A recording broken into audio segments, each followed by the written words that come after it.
கொலை குற்றங்கள் எல்லா காலங்களிலும் நடந்து கொண்டுதான் இருக்கும் என சபாநாயகர் அப்பாவு தெரிவித்துள்ளார். கொலை குற்றச் சம்பவங்களில் தமிழக அரசு தீவிர நடவடிக்கை எடுத்து கைது நடவடிக்கைகளை மேற்கொள்வதாக தெரிவித்த அவர், இத்தகைய சம்பவங்களை தடுக்க அரசும் காவல்துறையும் தீவிர அக்கறை காட்டுவதாகவும் கூறியுள்ளார். தமிழக அரசியல் புதிய மாற்றம் வருமா என்ற கேள்விக்கு பதிலளிக்க அவர் மறுத்துவிட்டார். டெல்லியில் IAS பயிற்சி மையத்தில் பயின்ற 3 மாணவர்கள் உயிரிழந்த விவகாரம் பெரும் அதிர்வலை ஏற்படுத்தி வருகின்றது. 3 பேரின் மரணத்திற்கு நீதி கேட்டு சக மாணவர்கள் 24 மணி நேர போராட்டம் நடத்தி வருகின்றனர். இந்த விவகாரத்தை கையில் எடுத்துள்ள பாஜகவினர் காலை 11 மணியளவில் ஆம் ஆத்மி கட்சி அலுவலகத்தை முற்றுகையிட உள்ளனர்.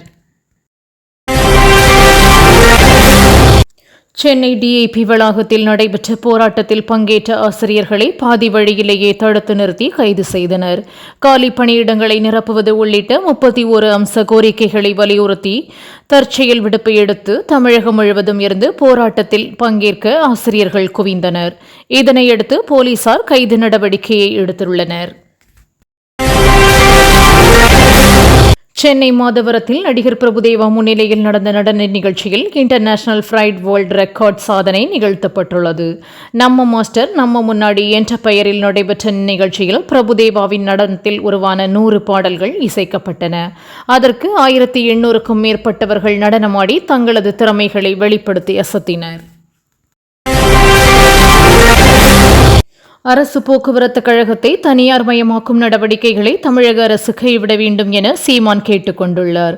கடந்த 2017ஆம் ஆண்டு வரை 23,000 பேருந்துகள் இயக்கப்பட்ட நிலையில் தற்போது அது 19,000ஆக குறைக்கப்பட்டுள்ளதாக குற்றம் சாட்டிய அவர், போக்குவரத்து துறையில் 25,000 காலி பணியிடங்கள் எப்போது நிரப்பப்படும் என்று கேள்வி எழுப்பியுள்ளார். தொடர் அரசியல் படுகொலைகளுக்கு பொறுப்பேற்று தமிழக அரசு பதவி விலக வேண்டும் என அன்புமணி வலியுறுத்தியுள்ளார். ஒரே நாளில் மட்டும் 3 அரசியல் படுகொலைகள் நிகழ்ந்துள்ளதாக தெரிவித்துள்ள அவர், தமிழ்நாட்டில் சட்டம் ஒழுங்கு எந்த அளவுக்கு சீர்கட்டிருக்கிறது என்பதை அறிய இது ஒன்றே போதுமானது என்றார்.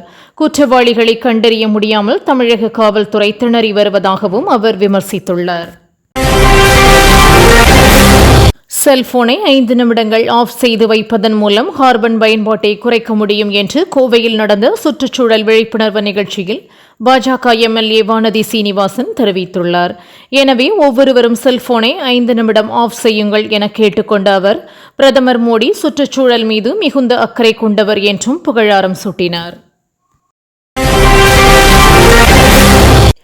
பாஜக ஆட்சியில் அந்த கட்சியைச் சேர்ந்த தலைவர்களே அச்சத்தில் உள்ளதாக ராகுல் காந்தி தெரிவித்துள்ளார். மக்களவையில் ராகுல் காந்தி பேசும்போது பாஜகவில் ஒருவர் மட்டுமே பிரதமராக வர முடியும் என மோடியை விமர்சித்த அவர், ராஜ்நாத் சிங் பிரதமராக வர முயற்சித்தால் பல்வேறு பிரச்சினைகளை எதிர்கொள்ள நேரிடும் என்றார். இந்திய மக்கள் அனைத்து விஷயங்களிலும் ஒருவித அச்சத்திலேயே வாழ்ந்து கொண்டிருப்பதாகவும் குற்றம் சாட்டியுள்ளார். கடந்த வாரம் நீலகிரியில் பெய்த பலத்த காற்று மழையினால் உயர் மின்னழுத்த கம்பிகளில் மரங்கள் விழுந்து மின் விநியோக உள்கட்டமைப்பு கடும் சேதமடைந்துள்ளது. இதனையடுத்து மின்சார விநியோகத்தை சரி செய்யும் பணியில் தீவிரமாக ஈடுபட்டுள்ள மின் ஊழியர்கள் தொடர் மழை, கடுங்குளிர், ஆபத்தான வனவிலங்குகள் போன்ற சவால்களை எதிர்கொண்டு மலைப்பாதைகளில் மின் கம்பங்களை சீரமைத்து மின் விநியோகத்தை சீராக்க போராடி வருகின்றனர். உத்தரப்பிரதேச மாநிலம் அலிகாரில் தொடக்கப்பள்ளி ஆசிரியை ஒருவர் வகுப்பறையில் பாய் போட்டு படுத்துக்கொண்டு மாணவர்களை விசிறியால் வீசவிட்டு தூங்கிய சம்பவம் அதிர்ச்சியை ஏற்படுத்தியுள்ளது. இது தொடர்பான வீடியோ சமூக வலைதளங்களில் வைரலானது. இதைத் தொடர்ந்து சம்பந்தப்பட்ட ஆசிரியை மீது நடவடிக்கை எடுப்பதாக அம்மாநில பள்ளிக் கல்வித்துறை உறுதியளித்துள்ளது.